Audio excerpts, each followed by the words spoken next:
While I was working as an extension agent in the city of Philadelphia, I would jog in the northern areas of the city, Mount Airy, Chestnut Hill, which was actually very beautiful. The city is known for its horticulture and beautiful botanical gardens and trees. And I used to run past this food co-op, Weaver's Way Food Co-op in Germantown. And I kept saying to myself, I should join sometime. And so one day I was running past, but it would cost money and then hours of my time. And so one day I was running past, and as I was looking at the door, I looked down, and there's a $20 bill on the road. And that was actually the cost of entry of membership. And I looked around, and there was no one around, and the bill was there. So I took the bill and I walked in and I joined. And I actually did my hours and ended up really enjoying that. And actually, that experience, along with my extension agent experience combined, is what got me hired again as an associate editor. So I really was involved in communications, writing profiles. So right off the bat, I got involved on the organic food and farming beat. And right at that time, Meryl Streep and a group called Mothers and Others Against Pesticides came out against an insect growth regulator that they were using on the commercial apple crop called Alar. Well, Alar was kind of the one of the catalysts to actually boost interest in organic right at the time that I joined the natural products industry through New Hope Communications as a writer and an associate editor. So I started covering the organic products industry, and also the natural industry, and just started interviewing and spending time with all the manufacturers, retailers, industry leaders.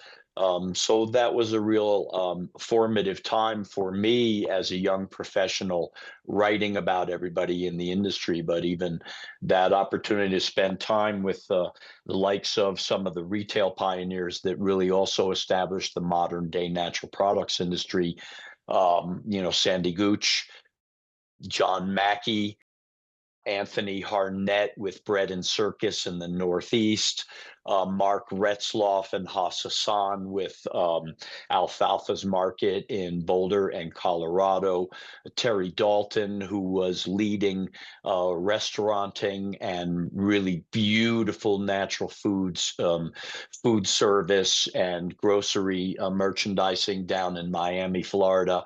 And all these people I spent time in their stores with, photographing, interviewing, and over the years also getting them involved in seminar programming for our trade shows. And over time, they didn't just become mentors, they became friends.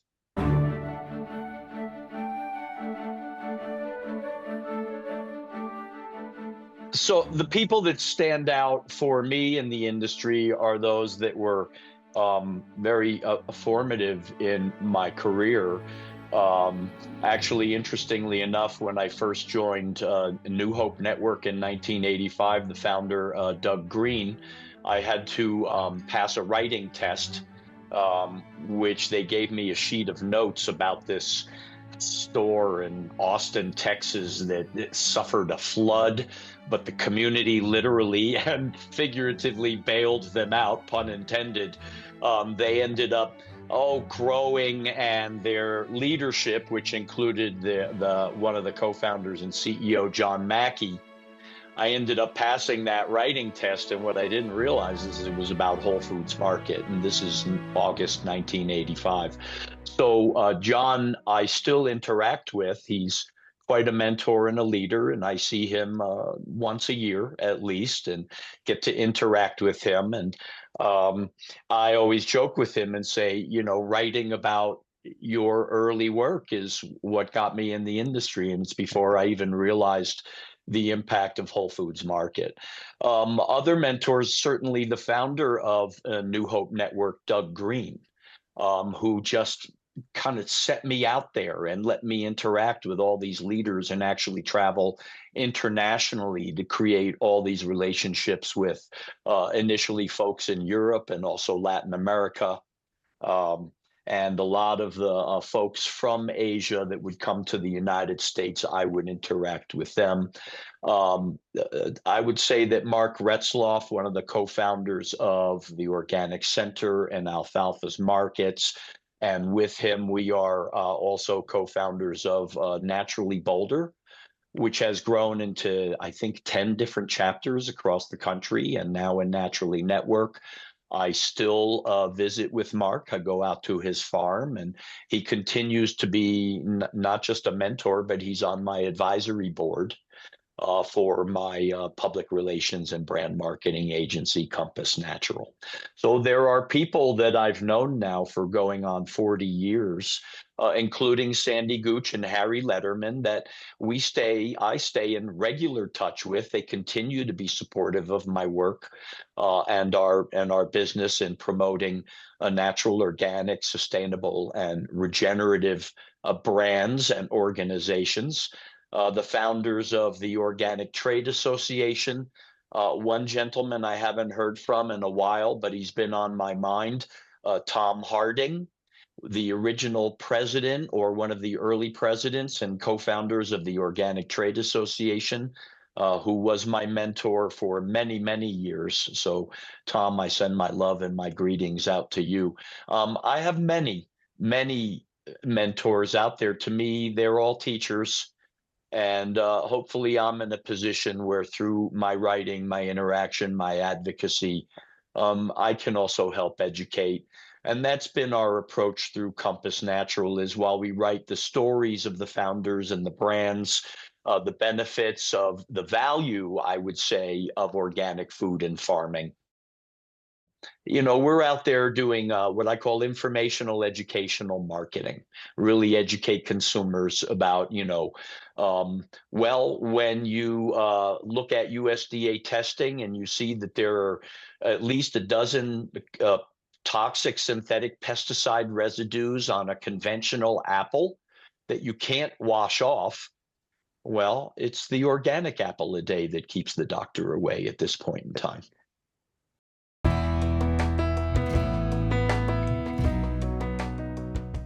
Well, I was hired by New Hope Network. Again, it really is the communications and trade show company, kind of the early chamber of commerce that complemented the trade associations out there. But as a private company, it really brought a level of professionalism to the trade magazines that served the industry.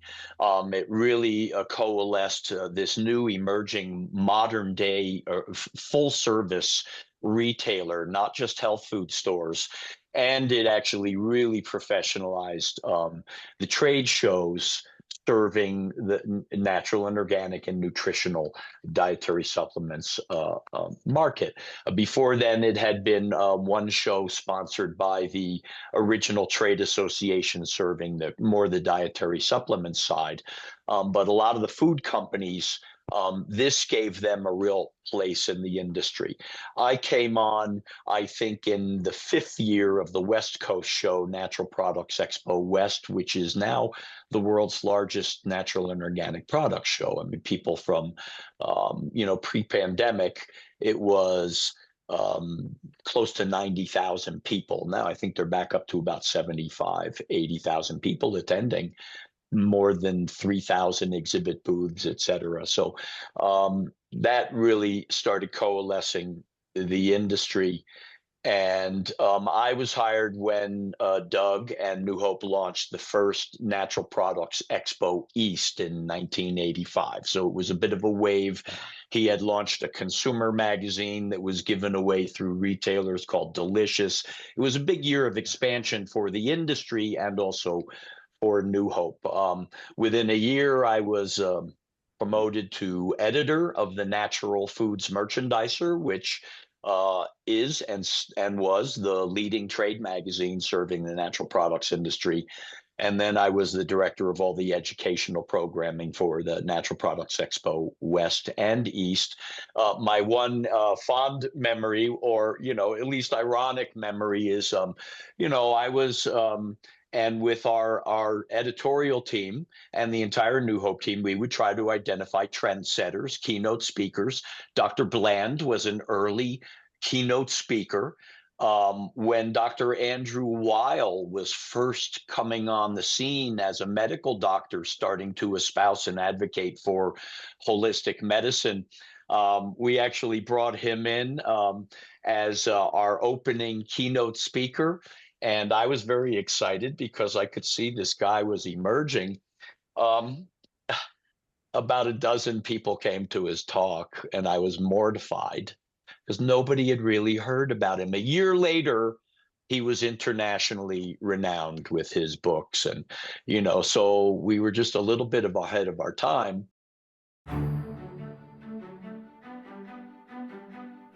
Interestingly enough, it's like I think the industry is a benefactor and also a victim of its own success. We are the innovators, we are the disruptors, and this is something that's been going on over 100 years. I mean, actually, the natural foods industry and the conventional foods industry both got their start. And of all places, one of the epicenters, one of the birthplaces was Battle Creek, Michigan. You had Kellogg, who opened the sanitarium. It was like the place all the celebrities of the day went to clean out their systems and eat the very first health foods. I mean, Kellogg invented cornflakes. It was one of the very first health foods. He invented peanut butter. It was one of the very first health foods. He was actually the founder of the Soy Foods Association of America. The health food industry, owes a lot to Kellogg. At the same time, Post comes in with his grape nuts. It was the cereal wars. Believe it or not, boxed cereals were the first convenience foods, but they were also considered health foods, but also entrepreneurs that flocked to Battle Creek. This was all driven by the Seventh-day Adventists. They also saw the gold rush of cereal, and so Post became the first food entrepreneur millionaire pre-income tax. There's a book called Cerealizing America, nonfiction, that tracks all this history back to the Seventh-day Adventists, Kellogg and Post, Battle Creek, Michigan. And from there, really, this whole mainstream conventional food industry, but also the health food industry, kind of grew. Cut to, the 50s. You have Lindbergh. You have the Isley family here in Denver. You have Jack LaLanne. You have Gaylord Hauser. You have folks that influenced Sandy Gooch now. And so you had these health food stores, and you had kind of health foods and vitamins and brewer's yeast. I mean, and this is starting to be a reaction to World War II. Now we're starting to see these like pesticides come on the market. So now you're having a reaction, early reaction. The founders of the organic food movement in the 1940s, it's not a coincidence. It was in the 40s. That's when these new emerging toxic synthetic modern day pesticides come on the scene. The early pioneers like Rodale, like Sir Albert Howard, and others start seeing what it's doing to the environment. Cut to Rachel Carson, 1960. Now she starts influencing the hippies with her Silent Spring, right? So now the hippies, they start branching out from the college co-ops, start opening up like the early natural food stores, the early days of granola and crunch and wooden shelves. Now you have Sandy Gooch and her peers in the late 70s and early 80s starting to create like these really cool early full service like natural food supermarkets. And that group really helped each other in the 80s grow. In the 90s, you had Whole Foods actually emerge as the one who starts acquiring all these other regional chains that had a half a dozen, 8, 10 stores they were growing independently. Now you have the industry starting to consolidate in the late 80s and early 90s. You start having bigger food companies start to buy into natural food brands like Smuckers bought Knudsen Juices in the late 80s, one of the early acquisitions. And then, of course, they got Santa Cruz Naturals. And then there was a flood of the mainstream food companies purchasing the top brands. So today, there are very few independently owned leading national natural food brands. Most of them are now owned by mainstream food companies like Mondelez or General Mills or others. And I mean, part of it is the whole investment thing, the growth of the industry, founders, early investors wanting an exit strategy. So again, there are those that benefit from the growth of the industry. Wall Street came in the mid 90s. You started to see a number of leading brands now going public. In the early to late 90s, there was a whole flush of companies that went public and are publicly traded today. You had venture capital come in, but of course, for an industry to grow, you need access to capital markets. You need this for an industry to grow. I once heard Wes Jackson, one of the legendary organic farmers, say at EcoFarm Conference, it always stuck with me. He said, "We can't be this group of organic elitists orbiting a polluted planet. We have to get everybody or as much awareness about organic as we can, limit as much of the pollution to environment as we can." Now it becomes even more important because it all is now tied in with climate change. So leading into the future, our industry and investment in it and growth in it, if we can get these big companies to see this is worth the investment versus their GMO, toxic pesticide, tech driven food production, that is going to help solve some of these environmental problems that we're facing. But it has to be economically viable, as always, for these things to change. Moving forward, I think with the higher costs that we're going to see with this pesticide and chemical driven agriculture system, I think you're going to see regenerative and organic emerge as better for you, better for people, better for animals, better for the environment, better for the planet. I'm not saying that being altruistic. We get the question a lot, can organic feed the world? Well, if you look at data from the Organic Center, if you look at data from the Rodale Institute and others, in times of drought, organic soils actually retain moisture significantly better than soils that have been drained.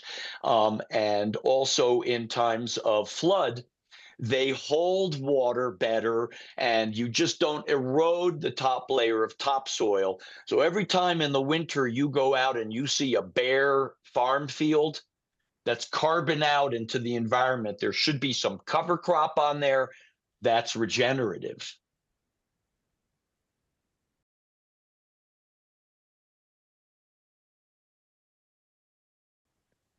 My favorite part of my career. It's had some real highlights. I've loved the international work over the years.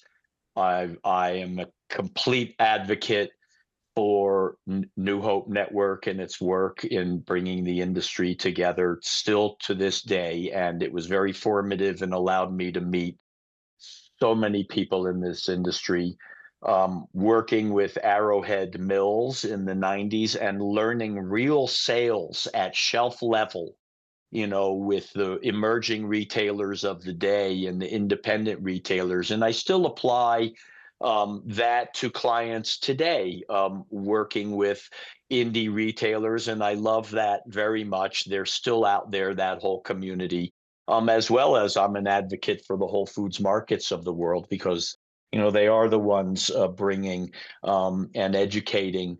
Um, mainstream consumers about the benefits of natural and organic. Working with the Organic Center, which is now a part of the Organic Trade Association. I'm working with the international organic industry, working with the late, great Ronnie Cummins when he launched Regeneration International, the first to advocate for regenerative agriculture. We actually launched a press conference in Washington, D.C., that we got Governor Jared Polis to attend, other politicians and policymakers. We spent 2 weeks in Paris at COP21, which was the very first time that agriculture was mentioned in the United Nations Charter in relation to climate change. And France launched the 1 per 1,000 initiative, which relates to carbon sequestration, because interestingly enough, when you rebuild soils and you actually like compost and you put organic matter to rebuild your organic soils like organic farmers do, it's fundamental. You're actually capturing carbon out of the atmosphere and putting it back in the soil. So organic farming, if we increase the acreage of organic farming, it would literally have a major impact on carbon sequestration around the world, getting it out of our atmosphere and back where it belongs, into the soil, out of our oceans, out of the atmosphere, back into the soil where it belongs. The way we've been farming has literally been releasing carbon from the soil into the atmosphere.